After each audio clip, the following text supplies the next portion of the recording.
Greetings, geeks. Yes, that's right. It's time for episode 513 of Commander Taco, Rob, and Chris, Geeks in Space. Oh, it's so great. It's so great. Hi, guys. Wow, that was... I know. That was a shit introduction. I know. Man. It caught me off guard. I was looking at a different button. I kind of felt like that was a little insincere, Rob. Well, thank you, Rob Roseboom. All right. Okay. And also, I think we have to talk about Chris DeBona. No, screw the intros at this point. It's too late. Okay. There are two acquisitions that are super, super duper important to talk about. Are you going to flex your arm, or is it TikTok time, Mr. Wick? We really need to talk about Oracle buying TikTok. What a hilarious, thing. What a weird... If it's true, it's so weird, man. So, okay. Who at Oracle is friends with Trump? Oh, Safra Katz and Larry Ellison famously hosted him during his run up to the election. They're cozy with him. So I have a question when it comes to all of this stuff. You know how we talk about how Vladimir Putin and the Russian oligarchs? Is it time for us to just stop using that and just acknowledging straight up that there is literally zero difference between Vladimir Putin and Russian oligarchs and, Donald Trump and, let's say, Brian Epstein or Larry Ellison, like, in terms of just the oligarchs? Yeah, I mean, I think that there's a lot of truth to what you're saying. I think Trump wants the American government to be like the Russian government, being able to pick the winners, being able to take profits for himself personally, for the actions of the country. I mean, I think that's who he is. That's why he's doing it. Yay! So no, there isn't a lot of difference. And that's why they talk about privatizing stuff all the time, because they know that's a great way of taking public good and turning it into private gain. I'm just saying, we use the word oligarch, and I think that's a word that we use to differentiate us and them, and that line has crumbled. It's been crumbled for years. The real question is not, and I know that I'm going to sound like some wacko conspiracy theorist here. The real question is not, are we turning America into an oligarchy and all the rest? The real question, was Trump an oligarch in the Russian mold, taking public gains in Russia and turning into private benefit for himself, through his real estate deals and all the rest. And yeah, I think it's something, And let's also point out that the American style oligarch is nothing new. Oh, sure. Yeah, really. I mean, y'all live in Michigan. You're basically colonized by the DeVos family, No, we live on the other side of the state. Yeah. Yeah, sure. No, the DeVos power dissolves somewhere around Lansing. Yeah, I was going to say about Lansing. And then it becomes like Otto Ford Kinda, power. Yeah. And the universities. Yeah. Well, that's why the east side of Michigan is all liberal, all Democrat. And then on the west side, like in Holland, where we grew up in the 80s, when they actually made it illegal to vote for Democrats, like that was what we grew up in. Yeah, it's illegal to vote for Democrats in Ottawa County. That's what I was. That's not true. That's what I was told by all of my teachers and parents when I was growing up. Well, they certainly still have problems there. Most recently, I don't know if you've seen, but there's actually a man who is mistreating his seasonal workers, has been charged now for assault for going on a tirade and spitting on one of them. Oh. And but if you haven't read the story, you need to, just to hear the response of the farm owner, which is like slamming your head on the desk, just like not getting it. So yeah. So did you actually read Microsoft's response to the Oracle announcement? No. You should dig it up. It is the most passive aggressive. Like, nah, you took our toys. Why would they? Why would they? Honestly, they should be. Oh, evil fox! Don't throw me, poor Brer Rabbit, into the briar patch. Oh no, Mr. Ellison. It's such a shame that you got TikTok. It's no fair quoting Song of the South. Brer Rabbit. I was trying to be. Oh yeah, I guess that's pretty bad. That whole movie. That's true. You're gonna have to move to West Michigan and open up an orchard. I'm not gonna give up Briar Patch. You know, the Briar Patch. It's such a good thing. I mean, you know. Yeah. But yeah, I mean, Microsoft's like, oh no, I guess we got thrown into the Briar Patch. What a shame. Darn. We don't have to. Yeah. Oh God. Yeah. No. The Microsoft response is pretty funny. It's essentially like, we think we could do better, but oh well. Now I don't understand this. Okay, does Oracle have any customer-facing properties, like not B2B type stuff? Like, I don't know Oracle's corporate outline as well as some of the other. I don't think so. All right, cool. So a company that has zero experience with this. Cool. Well, that said, I'm looking for work. So if they need to hire a figurehead for this, I'm willing to step in. Well, how's your dancing? Yeah, sweet. That's my question. Have you seen me, Dougie?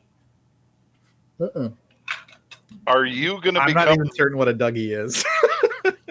Are you going to become the feet of TikTok, Rob Alda? The clay feet. That's right. I'm not willing to confirm or deny these allegations, but nobody's asked me, so it seems pretty unlikely. I'm just picturing, can I tell you the worst thing about the TikTok thing? It's basically, it can be very wholesome, you know? And I'm picturing Larry Ellison and Donald Trump basically using TikTok as like a dating service for them. They're so creepy. Like the story about him walking in on the teens and this Teen America thing. This is just virtual him shopping. This is terrible. It's so gross. It's so effing gross, And I know that I'm the only person in the world who's ever called TikTok wholesome, but it's mostly kids, dancing and having fun and being dumb kids. And it's like, don't give it to Oracle and Trump. Ugh, I like that. It's so gross. L. Colonel said you're canceled in Discord. Damn. Oh, you're so close. I should have a good GIF for getting canceled. How about it's time for the criminal justice system to step in? Yeah, right. There you go. No, not Chernobyl. I don't know, man. So I still think there you go. I still think that this all comes down to Sarah Cooper. I think that Sarah Cooper made Trump look bad on TikTok, and this is his revenge. You say that, but it's not necessarily wrong. I am only saying it with a little bit of irony. Because the second that this thing is acquired by Oracle, he's going to put a call into Safracazi. Hey, that's Sarah Cooper. She's on that platform. You don't want to be like Fox, and descend into liberal madness, and it's like, mm-hmm. Hey, okay, ARM. ARM. So I know less about this one, except that it seems kind of like a bad idea. But what do I know? Here's the NVIDIA coin is two-sided. Okay. On one side, you've got probably one of the most competent technical organizations in the world. And I never, ever want to work with them again. Because they're kind of hard to work with, but man, they do amazing work. Yeah. So it's like, it's funny because like if you look at the most recent 30 series NVIDIAs, they're basically, piles of chips, right? And they probably have some ARM code on there, right? Sure. And then they pay Samsung. Keep in mind, Samsung's their competitor. They pay Samsung to tape them out, right? They don't pay TSMC anymore, right? So TSMC and Samsung are fighting, and Nvidia is basically going doo, doo, doo, doo, doo. They're king making between the two of them. But also that's just good. That's just good corporate savvy kind of thing. You play your competitors against each other and get the best price. I mean, that's kind of what you want to have happen. No. Remember, what they're doing is they're paying Samsung, right? So Samsung is basically competing with Samsung. Sure. Right? Because Samsung's taping out its own ARM chips, and the ARM chips now are being licensed from NVIDIA, who is then paying Samsung to tape out their chips. It's just like, it's an incredibly savvy move for NVIDIA, frankly. It's just crazy. I feel like in a lot of ways, NVIDIA of I don't know, I'm not going to say 2020, but NVIDIA of like 2018 through now, this window is sort of like where Apple was in the few years like after the iPhone release, where they were just so far ahead of everyone, and like their tech was. That's a terrible analogy, because I mean, says the guy who has a very strong bias towards the other platform. Oh, you mean Android or Apple or NVIDIA? No, all I'm saying is that they were notoriously secretive. They were technologically ahead of their competitors, and they gobbled up market share like crazy. And this is the cycle, right? You do, and people hate working with them. Sure. In a lot of ways, that's what I'm saying. There's a lot of similarities. And then what this does is this breeds. You go and create 1,000 stupid products. So when you achieve a monopoly position in a market, you go and branch out and create 1,000 stupid products. Like, let's say 13 different chat programs, 5 different video chat programs. I don't know who you're talking about. Then you cancel your reader, and then the world ends. Let's see. Anyway, I just think this is a very interesting acquisition. It is. We're gonna Apple is an ARM licensee. Yeah. Google's an ARM license. Everyone's on ARM licensee. And I'm just picturing Apple just like boiling over. I'm honestly shocked that Apple didn't step in and try to buy them. Well, I thought I don't that. know why. I mean, okay, so their chips, while technically ARM based and licensed, I assume licensees of ARM. My understanding is that they do their own shit for the most part, and I mean, no, it's an ARM based chip, right? But they have some things on there too. My understanding is that their chips are forked enough from the actual ARM thing that it's kind of a different bucket. But yep, fair enough. No, I mean, listen, they're no different than any other ARM licensee. Everyone does their own stuff on top of ARM, but they start with ARM, and it's, Apple does not like NVIDIA. I mean, I know. You try to build a Hackintosh in 2020? Does not like NVIDIA. Pathologically almost, But again, this is Apple's deal. In any duopoly marketplace, they pit the two against each other. They pick their winner, and it's sure good to be Google and not Bing. It's sure good to be AMD and not NVIDIA when you've got markets like this. I mean, this is what Apple does. They're very good at it. They do the same thing. I understand. I don't know much about supply chains and stuff, but my understanding is that they're doing the same thing with RAM suppliers and with every supplier up and down the chain. That's why, you'd think that if it was Amazon, they would use all of this to serve up a lower price. But if it's Apple, they'll use it to serve up a higher profit margin. Yeah, I'm trying to. So the Colonel asked, "Why does Apple hate NVIDIA?" That's a good question. I think that they, I don't know, but I mean they do. I mean it's been clear for years. But yeah, I wonder what the root cause of it is. It's like I know why they hate the GPL, right? It's like because Steve Jobs and Richard Stallman got into it, and then Steve said no more GPL. And that's why we have LLVM. I know it's really weird. It's literally RMS alienating Steve Jobs like 20 years ago. Totally. But yeah, I don't know what the root cause is for NVIDIA, I've seen a number of stories over the years float by, but I've never found one that resonates with me. There probably is enough technical basis that it made sense at the time. And at some point you just got to make your technical decision, and then you dig your technical debt well. and once it's deep enough, you're not going to climb out of it.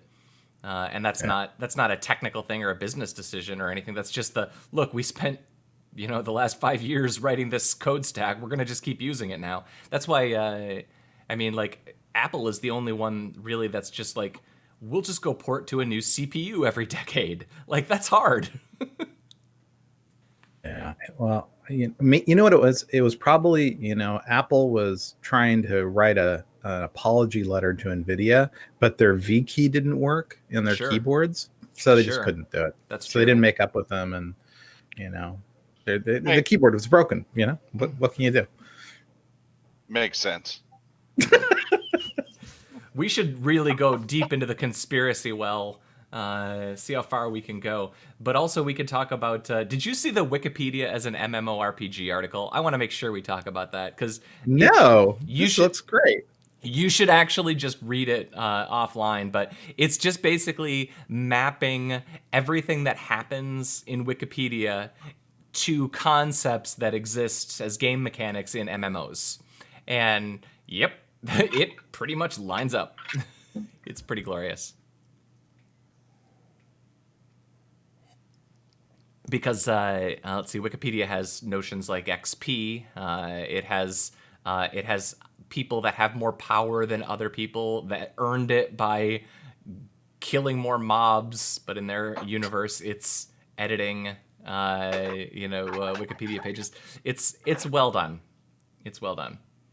This is exciting. I found the Undiscovered Dungeons, the Orphaned Articles page. This is interesting.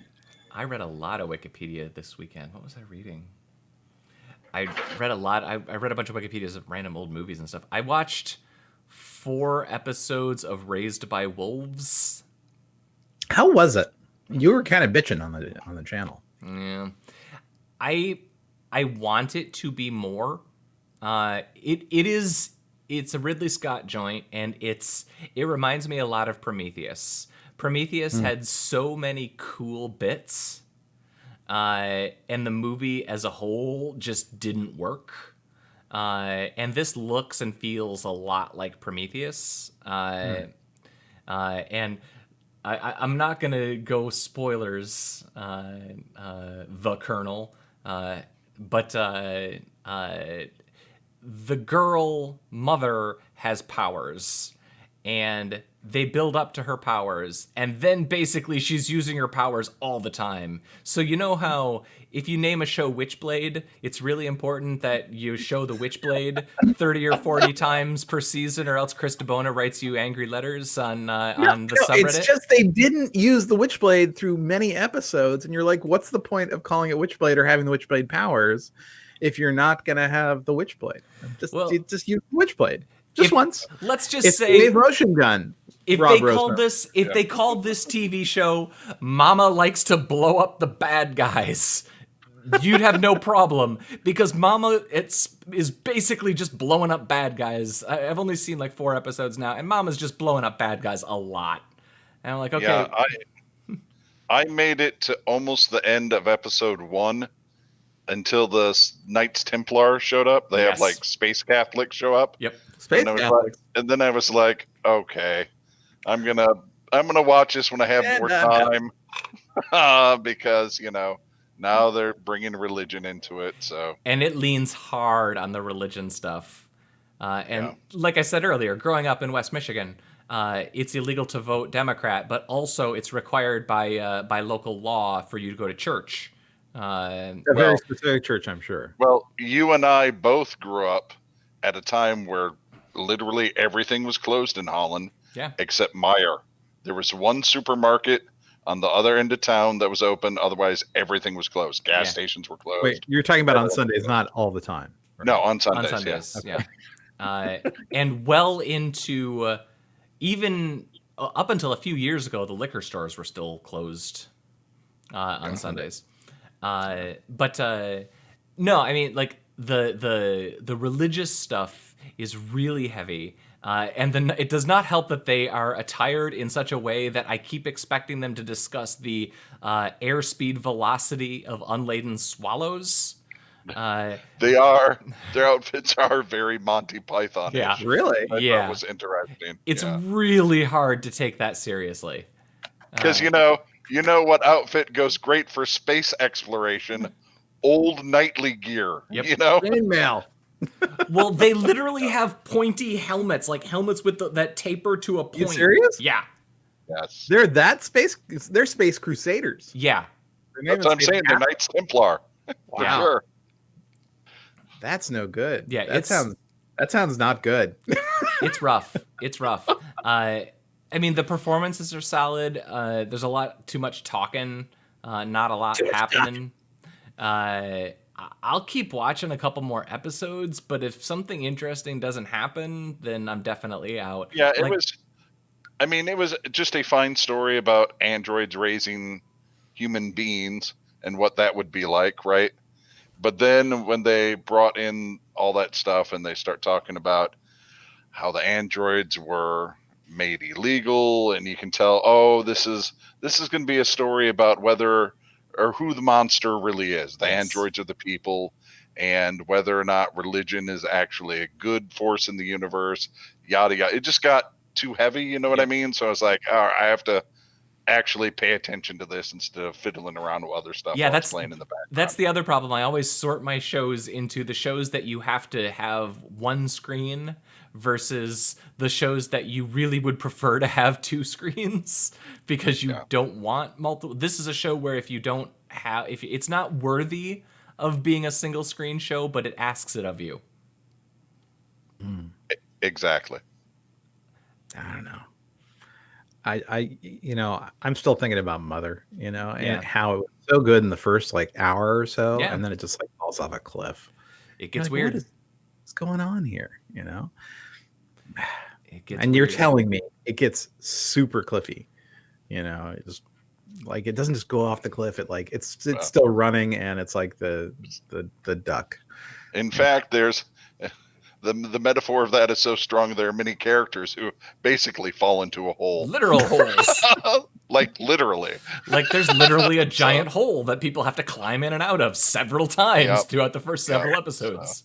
Really? Yeah. Yes. Yeah. So, have you seen Norseman? Speaking of which, we've never talked about Norseman before. Yeah. What a great show. That one starts with people jumping off cliffs. But that's a fantastic What show. about Vikings?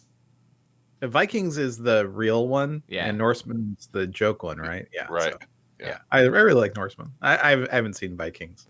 I understand it's very Viking-y. I saw a season or two of it, and then I had to kind of bail on it because I'm like, okay, this is just going to keep being basically the same thing. Got it. Cool. Yeah. Tenet. Did you go see it? Did you? No, I didn't. But the reason I shared that is the box office numbers. Yeah, that's not good. Yeah, it's a $15 million total box office over 2 weekends. That's the U.S. It actually made plenty of money in other countries, but at the money that it's pulling in domestically, theaters can't stay open, and that was. Yeah, did you see the numbers when they did the pre-release of New Mutants? It was so they released that. It was like 600 grand. Yeah, it was it wasn't $1 million. It was $750,000, I think, over the weekend. So yeah. They're just not ready for that yet. Yeah, I mean, good. Good. That means people are staying home, right? But you should have just streamed it, or not put it out, or wait a year. You know what I mean? I mean, that sucks. I mean, I get it, right? Because he should have just streamed it. I mean, Mulan made more than this. Just stream it. Stop screwing around. I can't help but think that dummy? This is, everybody is screwed, and this is just a perfect time for people to really nail down their streaming service and get a model that works for them. Because who knows, with so many of these places closed, even when people can come out again, is the movie scene market going to be the same? Yeah. I mean, probably not. It's weird to think that, I always felt like Avatar making as much money as it did was kind of a weird fluke. That movie wasn't as good as the money that it made. The 3D novelty thing made it like an insane amount of money. Avengers was worthy of that kind of money, but only worthy because there was 20 movies that came before it to build up to that climax, to make it a cultural phenomenon. But it's weird to think that could be it.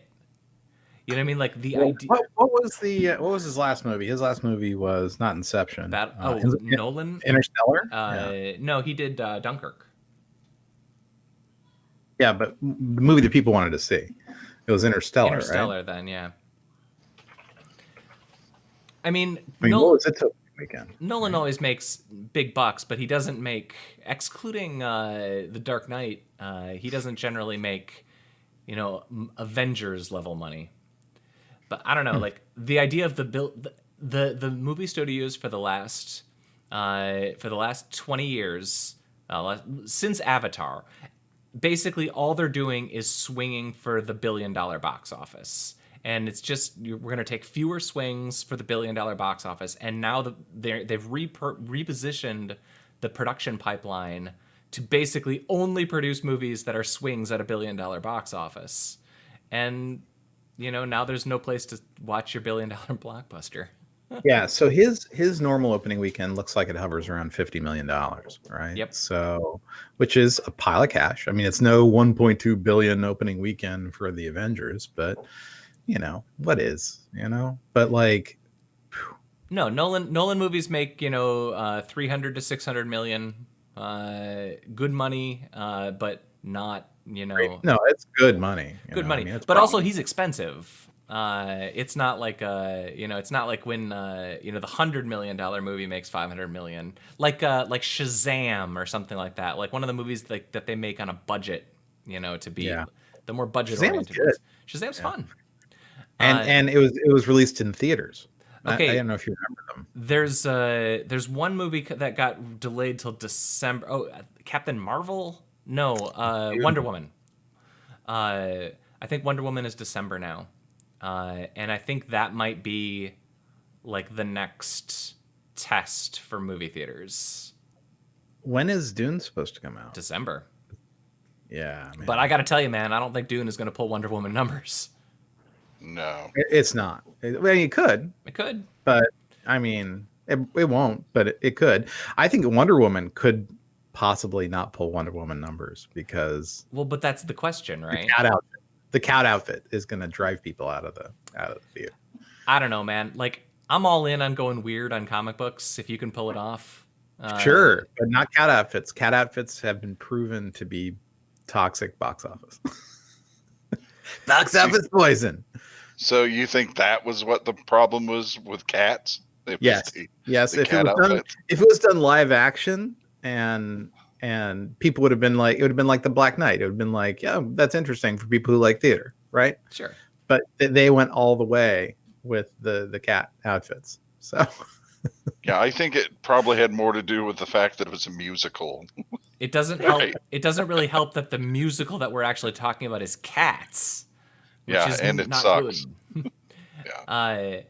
All right, so we have two kind of science-y stories that are left on the list. We found signs of life in the Venetian atmosphere. I don't know that's... there's supposed to be an announcement today, like with more specifics. It's towards the... so we'll find out what that's going to be. I'm sure it's just like, hey, we found hydrocarbons or something. Yeah, they found chemicals, right? I mean, because Venus is the hottest planet in the solar system. It not very conducive to life when metal melts. Yeah, they probably found some extremophilic, chemicals. Right. Like you find around the vents. The vents. Right. But hey, that's today. It might be fun. And then I'm excited. Thank you for sharing this story, Mr. Malda. I aim to please Chris DeBona. I mean, who are we if we don't like space bugs? Well, I'm a little worried. Like, I just Windexed outside my pod. Okay. And I'm a little afraid that if the Venetian hydrocarbons are coming, the fog, that, What if it's not that? What if they just found, like an old water bottle? They're like, holy shit. No, they find the Statue of Liberty and realize it was us all along. Yeah. So the other one up there is NASA's trying to get moon mining going, and the deal with that, I don't remember what the specific numbers are, but basically it was like, go to the moon, bring back a token amount of moon matter, and then the rest of it's yours, but we'll pay you for like the first like pound of it or something. Yeah, I think it was 50 grand for 500 grams, but I'd have to read the story again. Yeah, it's something like that. But it's actually a pretty smart way of doing this. Like, deliver the token amount to prove that the cycle works. And I don't even think you have to bring it back to Earth. I just think you have to get it to like a NASA approved drop box. like in space. Yeah. You just have to move something from like Mare Planitia to Mare Imbrium. You know, if you could just take it over to our office on Mare Imbrium, that would be really great. Just go ahead and jam this into the satellite, and then we'll call it good. We're gonna fly up a bunch of the ice road truckers. Because if Armageddon has taught me anything, it's that you have to bring up humans with a specific skill in order to solve a problem. And I bet ice road truckers are uniquely skilled for driving six-wheeled moon vehicles on rail. I was going to say, if Moon Patrol taught me anything, it's that we're going to need the ice road truckers for sure. And bigger cannons for their trucks. Oh, yeah. I'm in. Okay. So let's see. That was my list. I'm looking for the delivery spot. I'm trying to figure that out. So here's the thing. If you look at the history of the United States of America, we did this thing to drive rail across the country through private stuff. We paid people $1,000 a mile for every mile of rail they dropped going towards the west, right?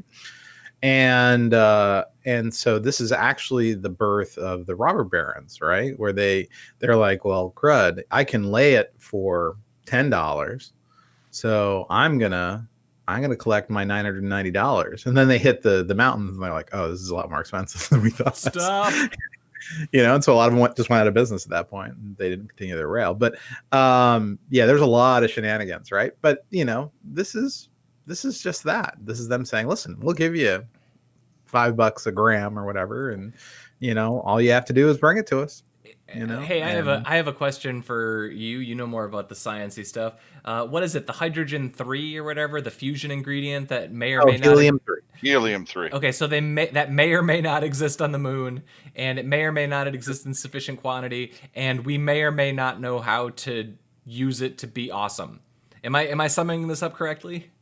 But there's one more thing, and it's so much easier to find on Earth. Oh. This is the problem with most space mining things, is that for almost universally, it's cheaper, easier, safer to find it on Earth and dig it up. Now, you know what I would love? A space mining company. All they do is they grab a valuable asteroid and they throw it at Nevada, and then they dig it up when it lands in Nevada. That's space mining that works, because Nevada's already a disaster zone. Right. So, and if it hits Yucca Mountain, screw up, and then you can just dig it up, and the mining companies are already there all along, all along Nevada. That might work, but the people of Nevada might have a problem. There are no people in Nevada. With you sending asteroids to smash into their state. I don't think they'd have a problem with it. I mean, all the mining companies would be like, great, we can refill our mines. What kind of insurance policy do you need to throw an asteroid at Earth? Like, nobody's going to cover that. This sort of, Luddite thinking is what holds countries back. That's true. See, I was actually thinking about, this is one of the things I was reading, the Raised by Wolves, the Wikipedia and stuff. Ridley Scott is like 82. Wow. Yeah, and I was just thinking about, like, what's the insurance policy looking like for a TV show? Okay, but if you're you're Picard, you're Patrick Stewart, and you're gonna film a 3-month-long TV show. Can you imagine what the insurance policy looks like just to get an older movie star on a movie set for 3 weeks? Okay, now what does the insurance policy look like to throw, let's say, 100 tons of rock from low Earth orbit? you break it up a little bit and then you throw them down in smaller amounts. Yeah, it'd be fine. I was actually thinking, like in the case of Picard, what you do is you scan him in down to his cells practically. Sure. And then you just have a Robo Picard that you can use. That makes sense. But when you do that, you should definitely make sure that it continues to age at the normal speed of the regular Picard. That way, when can we? No, let's stick with the asteroid insurance storyline. Oh yeah, Mr. Malda. I can't talk about the Picard coming back as an old robot. It's like no, you don't have an old robot. You become young robot. They could have cast me. You're Duncan Idaho Picard. You're not old man getting yelled at throughout his series Picard. They could have at least de-aged him digitally. Yeah. I mean, come on. Who doesn't want just a couple weeks off the top, A little nip tuck. Fine. He used to have hair, I know. Have you seen pictures of Vin Diesel running around with hair? It's pretty weird. No, that's weird. Yeah, he's got hair now. He's filming something. Yes. Vin Diesel hair. Didn't he have some hair when he had hair when he played that role where he was a mobster who basically refused to flip on his. I can't remember what the name of that movie was. Was it one of the Fast and Furious movies? No, was it Pitch Black? He gained a bunch of weight for it, and it was like going to be his critically acclaimed one where he was going to start doing serious movies, but it was kind of a flop. But then decided to make like a couple of XXX movies instead. And then something about hunting witches. Oh, God. That's right. He did the witch movie. Oh my God. Hey, but he was the I'm voice having of the trouble Iron finding Giant. a picture of him with hair. All right, he was the voice of the Iron Giant, which is like one of the best movies ever made. Yeah. No, I mean honestly, Vin Diesel will always have and that. Groot. He would do 14 triple X's, and he's still Groot and the Iron Giant, right? That's right. All right, let's say goodbye. I don't know. I found old pictures with him with hair. I'm not finding any modern pictures of him. All right, well maybe I'm wrong. I just saw a GIF. Maybe you should put it on the zone. If I find it, I'll put it on the zone. I promise. But in the meantime, I'm gonna drive kids to orthodontist appointments and crap. Oh, yeah, you Sounds fantastic. Teeth ain't gonna straighten themselves. So since I did such a crappy introduction, how about we exit like real good? I'd like to say thanks. I'd like to say thanks to Rob Roseboom, one of the greatest geeks ever. That's me. Yeah, I guess. And then Chris DeBona in your Chernobyl room, with your various air quality concerns and your radiation concerns. Truly one of the greatest geeks to ever be on Geeks in Space. Thank you so much. Do you guys feel appreciated? Are you done? Yeah, was that good? Done? Was that good? Yeah, that was swell. Yeah, so goodbye, everybody. Thank you for tuning in, all three of you. Jake, Elon, and the Colonel. Hey, I'm Rob Commander Toggle Malda. This has been episode 513 of Geeks in Space. Go do something productive with your day.